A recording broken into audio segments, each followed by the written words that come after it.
खास वजह यह है कि कल कन्हैया कुमार को भगा दिया गया पटना के पावन भूमि पर। बहुत सारे रिपोर्टर थे जो सत्य के लिए लड़े, उसमें से QBS इंडिया भी था, हम लोग के सपोर्ट के लिए लड़ा।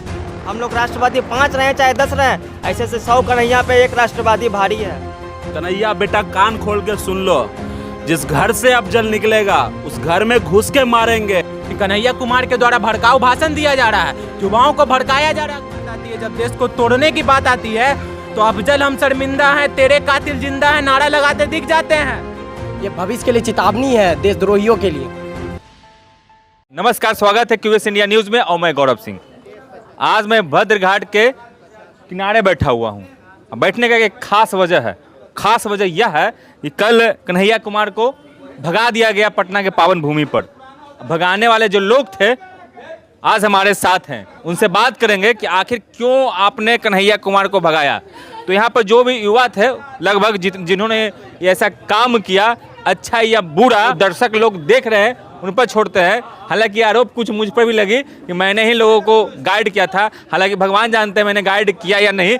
हुआ ये था कि कन्हैया कुमार ने बोला कि अग्नि मतलब जो वीर योजना है वो सरकार गलत निकाली, तो मैंने बोला कि ये सही है, मतलब जो अग्निवीर योजना है जो सरकार निकाली है वो सही है। उसके बाद क्या हुआ था? एकदम सच्चाई, एक सच्चाई। उसके बाद आपके साथ क्या हुआ? उसके बाद वहाँ पे मीडिया वाले थे, कुछ मीडिया वाले थे जो उनके पक्ष में थे, और जो कन्हैया कुमार के जो ही बाउंसर थे वो हमारे साथ धक्का मुक्की करने लगे, मुझे मारने की कोशिश करने लगे।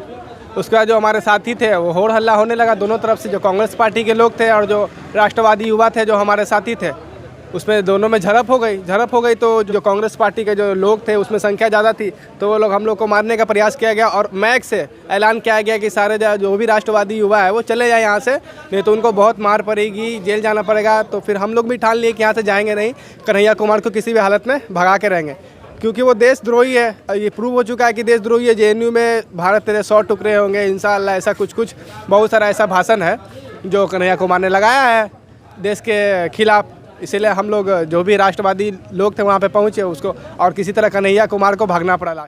आपके साथ क्या हुआ था वहाँ पे? भैया हम लोग 5, 10, 15 युवा जो भी युवा थे, हम लोग वहाँ पे कन्हैया कुमार के विरोध में आए थे। हम लोग किसी का पार्टी का समर्थन या विरोध नहीं करते हैं, लेकिन कन्हैया कुमार पिछले वर्षों में जैसा आप सभी ने देखा, कन्हैया कुमार हमेशा देश विरोधी, धर्म विरोधी नारे लगाते रहते हैं। भारत तेरे टुकड़े होंगे इंशाअल्लाह, इंशाअल्लाह, अफजल हम शर्मिंदा है, तेरे कातिल जिंदा है। हम लोग हमेशा से पटना सिटी में एक राष्ट्रवादी युवा हम लोग हमेशा सब मिल कर रहे हैं, लेकिन अगर किसी भी नकारात्मक शक्ति का अगर पटना में प्रवेश होता है, पटना साहिब में प्रवेश होता है, तो हम लोग उसका शक्ति का प्रवेश होने नहीं देंगे। और यही कारण था कि कन्हैया कुमार के खिलाफ हम लोगों ने आंदोलन किया और उनको पटना सिटी छोड़कर भागना पड़ा। बहुत सारे रिपोर्टर थे जो सत्य के लिए लड़े, उसमें से QBS इंडिया भी था, हम लोग के सपोर्ट के लिए लड़ा। लेकिन अगर कोई भी देश विरोधी ताकत, नकारात्मक शक्ति पटना साहिब में प्रवेश करने का हिम्मत करेगा तो हम सभी युवा उसको प्रवेश नहीं करने देंगे, चाहे इसके लिए हमको कुछ भी करना पड़े। हम लोग हमेशा धर्म के लिए खड़े थे, हैं, और हमेशा देश के लिए खड़े रहेंगे। धर्म या राष्ट्र? हमारे लिए भैया धर्म और राष्ट्र दोनों प्रथम है। अगर धर्म की रक्षा करेंगे तभी राष्ट्र जीवित रहेगा। जहाँ से धर्म मिटा वहाँ से राष्ट्रभक्ति मिटी, वहाँ से भारत मिटा। इसलिए भैया हमारे लिए पहले धर्म, फिर राष्ट्र, फिर राष्ट्रभक्ति, फिर देश। भारत के 100 टुकड़े होंगे, तेरे कातिल जिंदा, इस तरह के जो भी नारा लगाया था, हम लोग उसकी बातों से नाराज थे।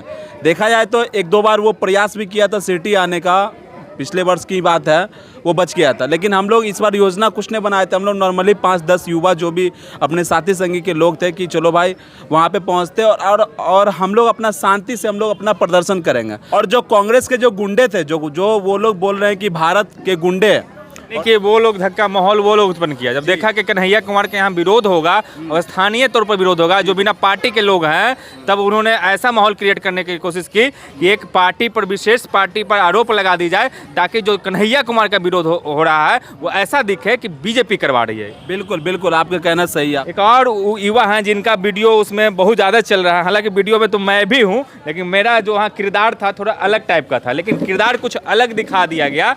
वो किरदार से मुझे कोई दिक्कत नहीं है। मैं भी मानता हूँ कन्हैया कुमार ने जो पूर्व में काम किया है, जो JNU में खड़ा हो करके नारा लगाया या लगवाया, ऐसे लोगों को जेल क्यों नहीं हो जाती है, आजीवन कारावास क्यों नहीं होती है। वो कन्हैया कुमार का भाषण था। कन्हैया कुमार देशद्रोही आप बोलते हैं, तो देशद्रोही के समय में कुछ करे गए थे? पटना साहिब हम लोग की कर्म भूमि है, हम लोग की गृह भूमि है। यहाँ कोई भी नेता आता है तो हम लोग उसको पहले तो सम्मान पूर्वक बुलाते हैं। हमारा किसी से कोई नकारात्मक विचारधारा नहीं है, लेकिन जब पिछले कुछ दिनों से कन्हैया कुमार ना कहाँ लापता थे। पिछले 1 साल से कन्हैया कुमार नहीं दिख रहे थे। जब बिहार में बाढ़ की घटना हुई, जब बिहार में कोरोना की त्रासदी हुई, कन्हैया कुमार कहीं नहीं दिख रहे थे। लेकिन जब युवाओं को भ्रमित किया गया कुछ असामाजिक तत्वों द्वारा, देश की संपत्ति को नष्ट किया गया, तो ये असामाजिक तत्व अचानक से दिखने लगे। इसका मतलब क्या था कि वो कल सिर्फ और सिर्फ पटना साहिब की धरती पे इसलिए आए थे कि पटना साहिब स्टेशन को फिर जला दिया जाए, यहाँ की भी संपत्ति को नष्ट कर दिया जाए। जब हम लोग वहाँ पहुँचे तो वहाँ हम लोगों ने पाया कि कन्हैया कुमार के द्वारा भड़काऊ भाषण दिया जा रहा है, युवाओं को भड़काया जा रहा है अग्निवीर के नाम पर। उनको ये सच्चाई नहीं बताई जा रही है, बल्कि उनको सरकार के नाम पे भड़काया जा रहा है कि बीजेपी आपके साथ गलत कर रही है। जैसे लोग कभी त्रासदी में नहीं दिखते हैं, लेकिन जब देश को खंडित करने की बात आती है, जब देश को तोड़ने की बात आती है, तो अफजल हम शर्मिंदा हैं, तेरे कातिल जिंदा है नारा लगाते दिख जाते हैं, लेकिन कभी बाढ़ में किसी गरीब की मदद करते नहीं दिखते हैं। तो हम लोग उस कन्हैया कुमार का विरोध करने गए थे, जो असामाजिक तत्व पूरी तरीके से है, जो खुलेआम मंच से अपने लोगों के द्वारा नारे लगा रहा था कि इन युवाओं को मारो, ये युवाएं डकैत है। हम लोग पढ़ने वाले लोग डकैत हो गए, चोर हो गए, और उनके जो गुंडे बैठे हुए हैं सामने वो सही हो गए। कन्हैया कुमार के साथ पढ़ने वाला व्यक्ति साफ तौर पे जाहिर हो चुका है, हम उसका नाम नहीं लेंगे, वो एक शांतिप्रिय समुदाय से बिलोंग करता है, उसको जेल हो चुका है। हम हाथ जोड़कर विनम्र निवेदन करना चाहते हैं वैसे असामाजिक तत्वों से कि आप कृपया कर पटना सिटी की पावन भूमि पे आने का कष्ट नहीं करें, नहीं तो इस बार तो हम लोगों ने बहुत सम्मानपूर्वक आपका विरोध किया है, अगली बार क्या होगा हम खुद नहीं जानते। ये गुरु गोविंद सिंह की धरती है, यहाँ चाणक्य ने मंथन किया था पूरे मगध पे राज करने के लिए। ये किसी असामाजिक तत्व की धरती नहीं है, ये राष्ट्रवादियों की धरती है। बिहार में सभी जगह ऊर्जा है, लेकिन यहाँ कुछ अलग बात है। यहाँ पर देशद्रोहियों का, हम ये नहीं बोल रहे हैं कि वो देशद्रोही है, देशद्रोहियों का स्वागत होता है कुछ अलग टाइप के। एक और युवा वहाँ पर थे, हम एक अलग सवाल आपसे पूछना चाहते हैं। कांग्रेस अपने स्टेज से, हम वहाँ थे मौजूद, क्योंकि जो भी यहाँ इस प्रकार के जो भी घटना हुआ वहाँ पर हम थे मौजूद, तो देख रहे थे अनाउंस हो रहा था कि भाग जाओ नहीं तो भगा दिए जाओगे। बहुत तरह के अनाउंस हुआ था, हमारे पास उसका प्रूफ है, लेकिन माहौल ख़राब होने के कारण हम नहीं डाले हैं। और वहाँ से अनाउंस हो रहा था, आप लोग भाग गए थे।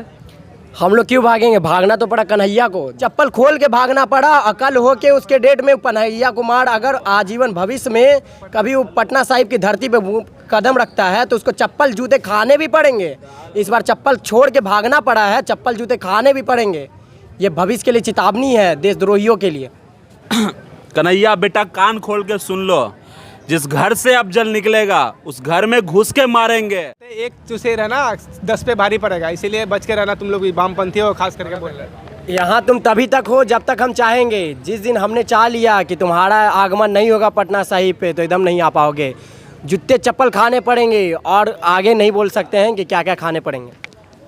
देश के सभी युवाओं, राष्ट्रवादी युवाओं से अनुरोध है कि हम लोग जैसे पटना सिटी में विरोध किए कन्हैया कुमार का, आप सभी पूरे देश में अगर कन्हैया कुमार जैसा देशद्रोही कहीं भी दिखे, कहीं भी मिले, उसको विरोध कीजिए अपने क्षेत्र में, उसको फलने फूलने मत दीजिए।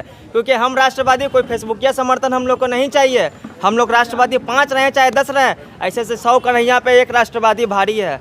यही अनुरोध है सभी राष्ट्रवादी युवाओं से, सभी हमारे देश भाइयों से। और एक बात से समाप्त करना चाहते हैं कि कोई डाकू संत हो सकता है, लेकिन कोई देशद्रोही संत नहीं हो सकता है। कोई देशद्रोही कभी राष्ट्रवादी नहीं हो सकता, कभी भी वो अच्छा व्यक्ति नहीं हो सकता है, कभी वह देश के लिए भला नहीं सोच सकता। ये मैंने नहीं कहा है, हमारे महापुरुषों ने कहा है। अंत में इतना ही, जो भरा नहीं है भावों से, जिसमें बहती रसधार नहीं, वह हृदय नहीं है, पत्थर है जिसमें राष्ट्र के लिए प्यार नहीं। भारत माता की जय! भारत माता की वंदे जय!